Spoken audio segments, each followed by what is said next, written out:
یه فرمول اختصاصی یاد بدم برای افزایش بار. اگر جوونه هاتون تبدیل به گل میشن و گلا میریزن و میوه ندارید، همچین کاری که میگم رو انجام بدید.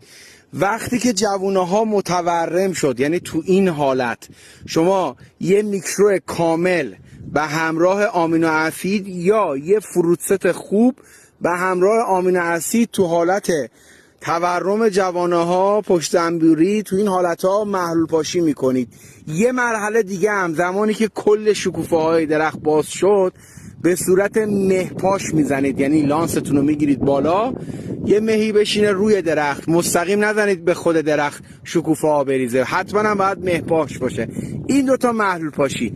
بعد از اینکه شکوفه ها ریختن، میوه ها شکل گرفت، یه جلبک حتما نوعش هم آسکوفیلوم نودوزوم باشه. بهتره که آسکوفیلوم نودوزوم باشه چون اینا هورمون داره.